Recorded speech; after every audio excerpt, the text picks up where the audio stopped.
Hello. Um, this evening, I began a project, a labour of love, which I've been wanting to do for some time now, which is to begin the process of watching every Doctor Who story in order from the very first episode up until the present day. And having been a lifelong Doctor Who fan, it kind of feels like the sort of rite of passage that everybody should do once. And having previously undertaken similar sort of things with regards to Bob Dylan, and currently undertaking one with my friend Ed with The Fall, which has stalled a bit because life has got in the way. So anyway, I've begun this process, and rather than write things down about it, which has been my normal course of action, I decided in the last 2 minutes that I would just record me talking gibberish to a camera and thereby have some sort of record of this process. Now, the first episode of Doctor Who, for those of you who might not know, is called An Unearthly Child. It aired on the 23rd of November 1963, and my take on it is as follows.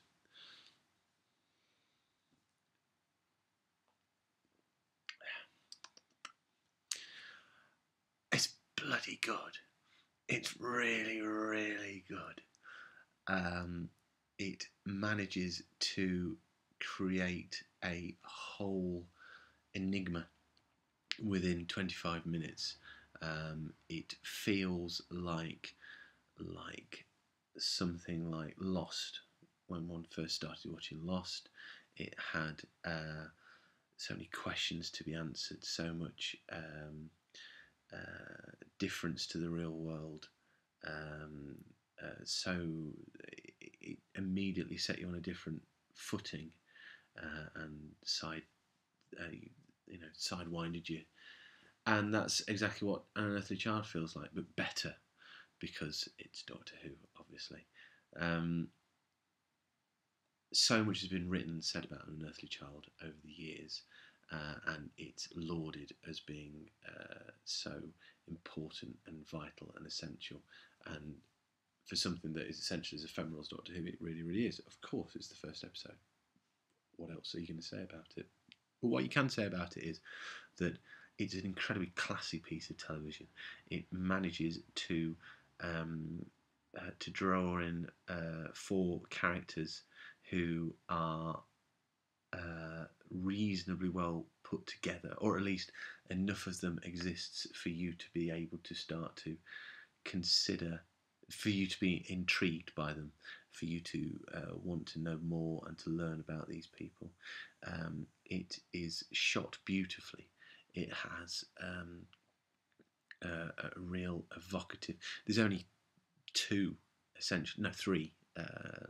sets or locations. There's the junkyard, there's the school, and then of course there's the interior of the TARDIS.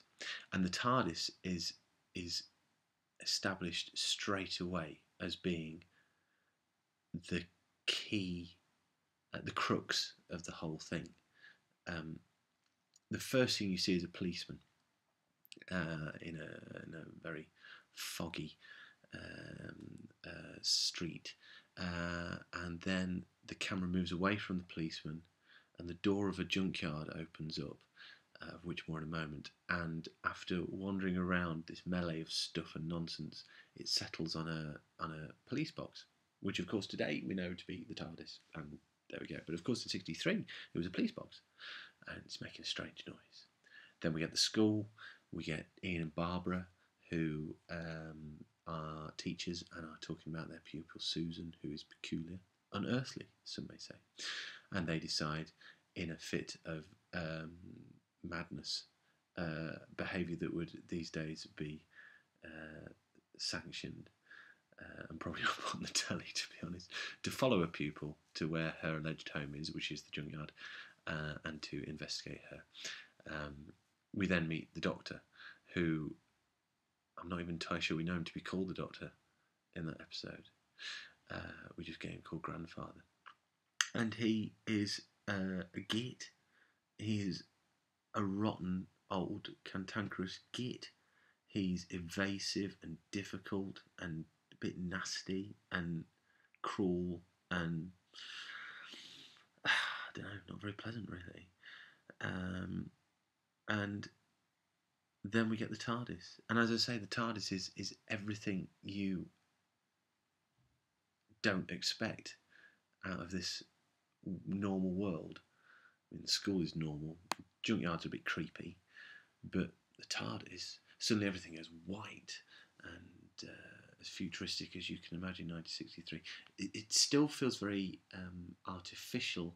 In fact, the whole episode feels artificial. It feels like what I imagine a lot of television in those days felt like, which is a play put on the screen. But that's great as well, because it forces you to engage with it rather more than television does these days, where it tries to make it as easy as possible to get along with it. If you think about soaps, the way that soaps are set in very, very recognisable locations and situations and scenes, extreme situations, but whereas this is theatrical. And so it belts along, and you're left with a million more questions than you have answers for, and it ends up on the TARDIS dematerialises. Well, we don't even know the word dematerialise. It seems to go up and then appears, or has appeared, on a rocky landscape, and a mysterious shadow appears. Now, as a cliffhanger in this day and age, that feels a bit naff. Hey, but of course, in those days, nobody knew anything about this programme. So you have to give it a little bit of licence when you're viewing it again. And it stands up. It's a fantastic piece of television. It really is a fantastic piece of television. The other thing that really interests me about this viewing of An Unearthly Child this evening is the fact that the programme draws the viewer's attention to the fact it is a programme.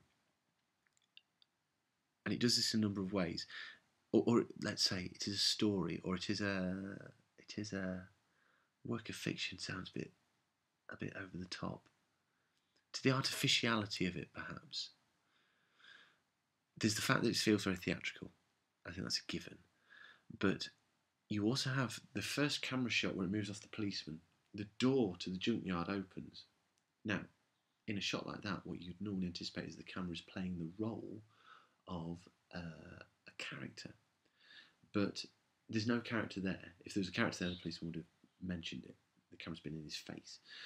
So that's an artificial moment. Later on, the Doctor makes reference. The Doctor uses the medium of television as a metaphor to try and explain away the TARDIS. Now, it's a pathetic metaphor, and it doesn't make any sense, even in the context of the show. And the Doctor immediately dismisses it, but why have it there? The only reason to have it there is to start to suggest that television is,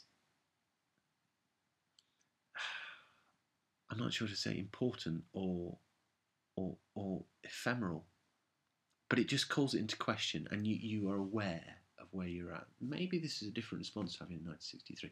The other thing that's very interesting is there's lots of words, lots of writing throughout the programme. The gate to the junkyard as I Am Foreman junkyard, 76 Totters Lane, or whatever it is. You get a fade into Coal Hill School. You get the plate on the TARDIS that says open, or whatever it says. The book that Susan has, The French Revolution, is clearly written. There's something about that, I think. There's something about words, and there's something about stories. It's something about, I don't know if I'm overreading it because of what I know is going to happen in 780 something episodes, but there's just the fact that it's setting itself up to be, I don't know, it's got potential to be anything. I don't know. I just found that really interesting. So anyway, in summation, as a simply magnificent piece of television, and we should be thankful for it. Without it, I wouldn't be wearing a cricket jumper. Anybody who knows Doctor Who will understand why I'm wearing a cricket jumper, over and above the fact that I like cricket. So anyway, the general plan is to watch an episode at a time, as it would have been watched, as it was intended to be watched. None of this malarkey of having the DVD with the title on the spine and watching all 4 and 5 episodes. No, none of that. No, it's going to be an episode at a time, 25-minute chunks, and it started well. I'm a bit excited. Anyway, here's for next time.